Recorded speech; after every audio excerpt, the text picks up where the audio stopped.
This is a review of the Model 1 Sales, or model1sales.com 5.45 by 39 AR-15.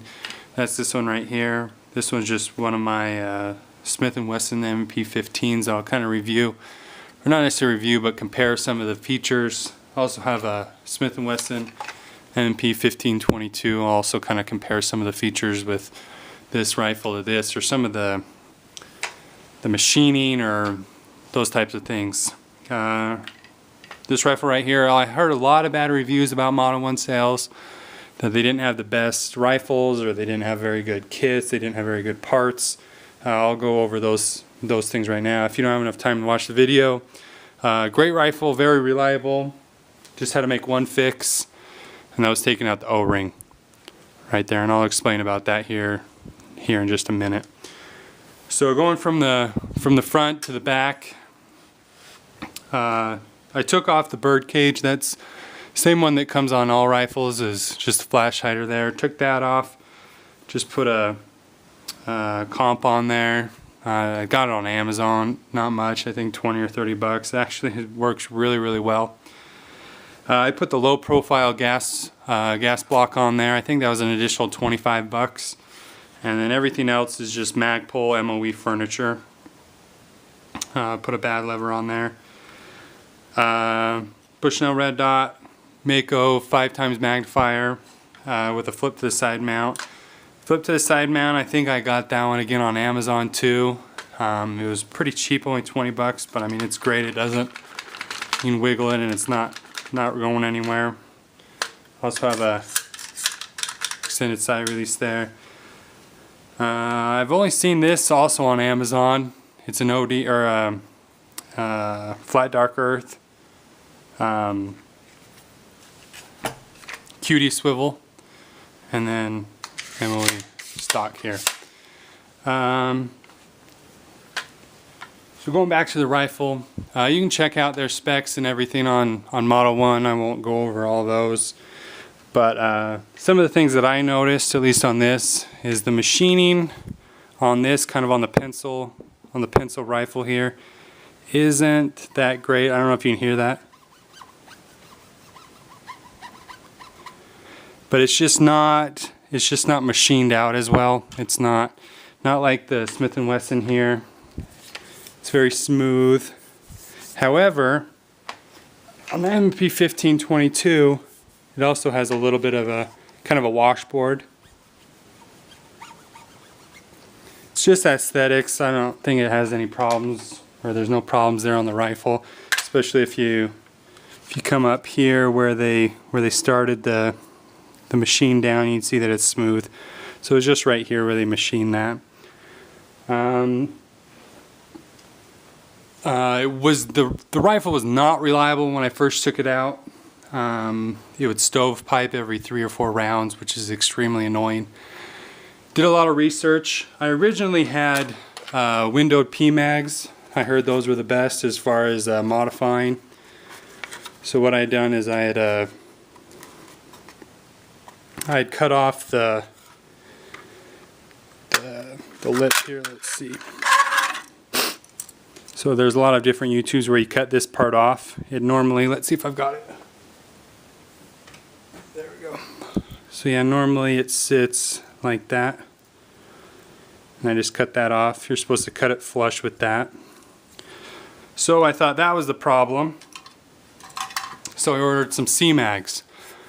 Thought maybe these are going to change the stovepipe issue. I don't know if that was going to be anything. I just read that use these bags because they're meant for the 5.45. They're not something that you modify. So I got these. Still same problem. Every 3rd or 4th round you get a stovepipe. Again, very annoying. So later on I found that if you remove the O-ring, so if you take your bulk carrier group, you take out your extractor, and from here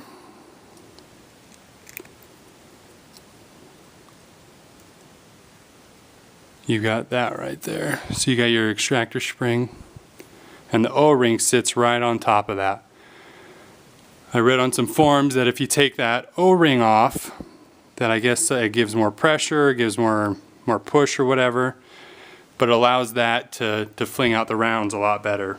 And as soon as I did that, I had zero problems. I put another probably 1,000, 1,500 rounds through it. Didn't have a single issue. I also didn't have a single issue with the C-mags or with the P-mags, with the modified P-mags. So both worked very well. Didn't have any complaints, didn't have any problems with that.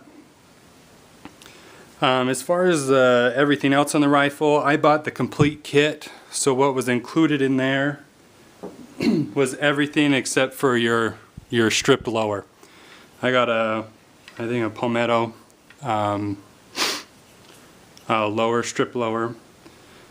The things that were pretty, I'd say they were pretty bad, they were pretty crappy.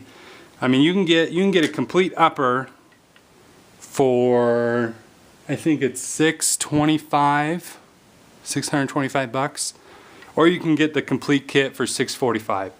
So with that offer, another 20 bucks, I'll get the trigger assembly, I'll get the stock or the butt stock, I'll get the buffer tube, I'll get everything, and we'll just trade them out as we go. But I will say that this is the butt stock and the buffer tube that came with it. The buffer tube did not fit my Magpul MOE butt stock. It wouldn't even go on. I mean, it would go about, let's see here. It would go about that far into it. It would barely even go a half inch or a quarter of an inch. I mean, we jammed and jammed and jammed, and nothing would come on. The only one that fits is the buttstock that came with it, and this thing's horrible. It's worse than the ones that came with the Smith & Wessons. It's really cheap plastic. It doesn't go on very well as far as the positioning of the stocks. Once it gets on there, it's still kind of loose. It wiggles around. I mean, I was planning on chucking this anyway, but I mean, for the extra 25 bucks, I still had to go and get another buffer tube. I think that one's a UTG buffer tube. That was probably the only thing that was really crappy. The trigger assembly wasn't that great, and I wasn't really expecting a whole lot, especially for 25 bucks. It was pretty gritty. It was actually really gritty, but after about 1,500 rounds now, it's actually pretty smooth. It breaks pretty easily. It actually is very similar to my Smith & Wesson now. Everything else was actually really, really good as far as assembling, as far as pain. I know some people were complaining about the pain or something coming off. I had zero issues with that. Like I said, very reliable gun, shoots the 5.45 Russian ammo extremely well. I haven't had any problems with it failing to fire when it's striking. I think they put in that extra heavy spring, or the heavy firing pin in there. Like I said, also go check out their specs on there. But I just wanted to make the video because a lot of people said that they didn't have very good luck, or a lot of people didn't like a lot of the Model 1 sales. Not necessarily particular the 5.45, but just Model 1 sales in general. But I think I've been very, very happy and very, very satisfied with this, especially since I can shoot ammo that's 16, 17 cents nowadays, rather than shooting even the Tula, the steel case out of here is around 25 cents, so I can shoot it for almost 10 cents less. And you just have to clean it really well. It does get very, very, very dirty, very, very fast. The barrel's chrome lined. I got the chrome lined bolt carrier group, so that also helps a little bit with longevity and life. If you have any other questions or anything, let me know, and I'll be more than happy to help you out. Thanks.